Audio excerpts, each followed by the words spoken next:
अस्सलाम वालेकुम students. Last के लेक्चर में हमने फिजिकल और केमिकल एग्जामिनेशन सीएसएफ का देखा था। Today we will discuss about microscopic examination of CSF. तो माइक्रोस्कोपिक एग्जामिनेशन में हम क्या करते हैं, जो हमारा स्पेसिमेन है, जो हमारा सीएसएफ सैंपल है, उसको हम एग्जामिन करते हैं अंडर द माइक्रोस्कोप। माइक्रोस्कोप में हम वेट प्रिपरेशन सेल्स का बनाते हैं, हम ल्यूकोसाइट काउंट देखते हैं, हम डिफरेंशियल ल्यूकोसाइट काउंट चेक करते हैं, हम एरिथ्रोसाइट काउंट देखते हैं, या हम स्मीयर को ग्राम स्टेनिंग करते हैं और ऑर्गेनिजम्स एग्जामिन कर सकते हैं। एक ऑर्गेनिजम्स देख सकते हैं जो मेनिंजाइट्स कॉज कर सकते हैं। फॉर एग्जांपल नाइजेरिया मेनिंजाइट्स है एक बैक्टीरिया, वो एक कॉज है मेनिंजाइट्स का। या हम ZN स्टेन करके स्मीयर देख सकते हैं for tubercular मेनिंजाइट्स।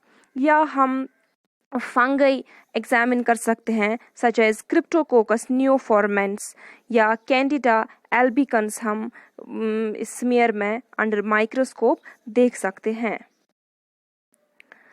CSF might contain blood cells in varying quantities in certain diseases। तो CSF हम एग्जामिन करते हैं माइक्रोस्कोप पे टू डिटेक्ट एरिथ्रोसाइट्स या you can say red cells, to determine the number of leukocytes per unit volume, और to determine the type of leukocyte, जिसको हम differential count कहते हैं। So let's start with the erythrocytes।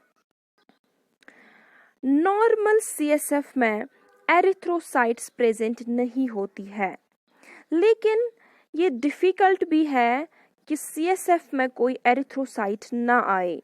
क्योंकि कुछ red cells fluid में आ सकती हैं। That can be due to the traumatic tap. जब लंबर पंक्चर करते हैं उस टाइम में भी ट्रॉमा के टाइम रेड सेल्स आ सकती हैं फ्लूइड में। या इसका दूसरा रीज़न है, अगर ट्रॉमेटिक टैप नहीं है, अगर इंजरी के टाइम इंजरी नहीं हुई है, रेड सेल्स नहीं, तब उस वजह से फ्लूइड में आई। सो उस टाइम सब एरेकोनाइड हेमरेज कह सकते हैं हम कि सब एरेकोनाइड हेमरेज है, दैट्स वाई CSF में रेड सेल्स आ रही हैं। सो ये हम कैसे फिर देखेंगे, मैंने आपको लास्ट के लेक्चर में भी बोला कि अगर सब्सिक्वेंट ट्यूब्स में, फॉर एग्जांपल फर्स्ट ट्यूब में ज़्यादा ब्राइट रेड कलर है CSF का और लास्ट फ्लूइड तक वो डिम होता जाता है, तो दैट इंडिकेट्स कि ये इंजुरी है, ये लंबर पंक्चर के टाइम रेड सेल्स CSF में आ गई है। और भी दूसरा तरीका है कि जो ट्रॉमेटिक टैप से रेड सेल्स आती है CSF में, तो उस टाइम क्लॉट बनता है। ठीक है, उस टाइम क्लॉट बनता है। अब अगर सब एरेकोनॉइड हेमरेज की वजह से स्पाइनल फ्लूइड में रेड सेल्स आ रही हैं, पहले ही सब्सिक्वेंट ट्यूब्स में सेम कलर रहेगा, जैसे फर्स्ट ट्यूब में ब्राइट रेड कलर था, सेम वैसा ही लास्ट ट्यूब में भी ब्राइट रेड कलर ही होगा, और सबएरेकोनॉइड हेमरेज में क्लॉट नहीं बनता है। ठीक है, now coming towards total leukocyte count.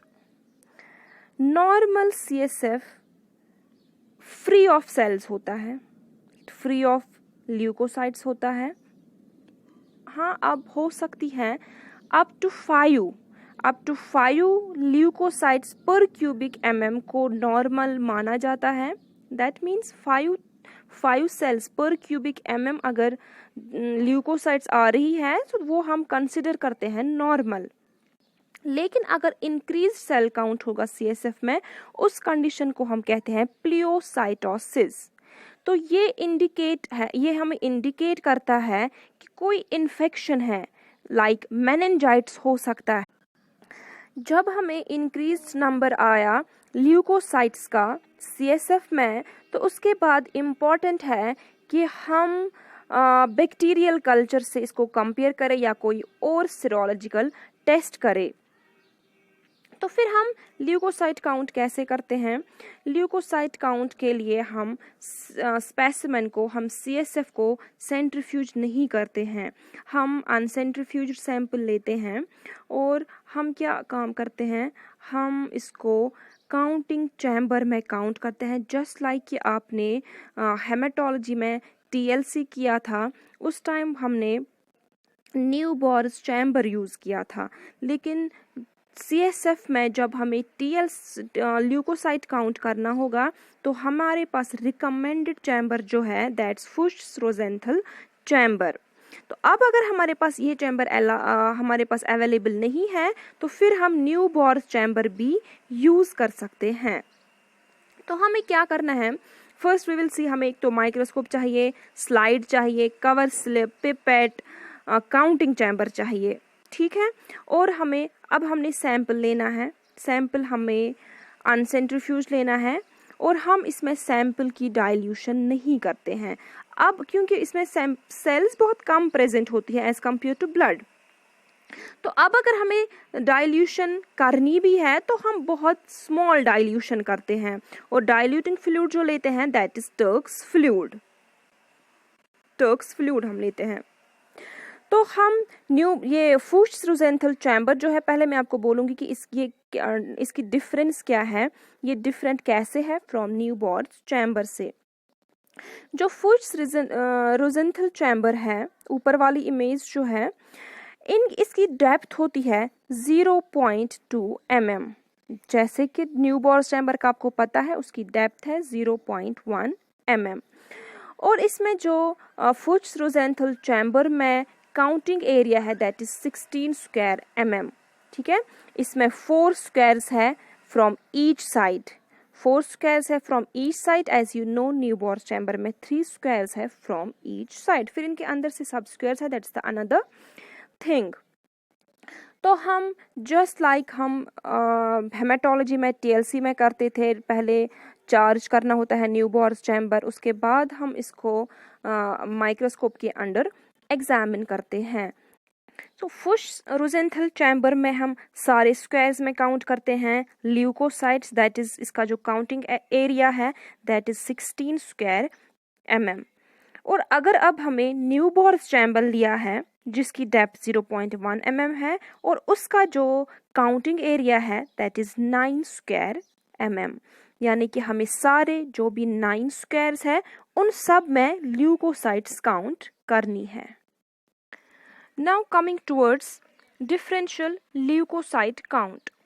Differential count leukocytes का हमें इंफॉर्मेशन देता है कि कौन सी, it gives us the information regarding the relative distribution of various leukocytes, whether lymphocytes present है, whether neutrophils present है या कोई और ल्यूकोसाइट प्रेजेंट है, इनकी डिस्ट्रीब्यूशन क्या है CSF में।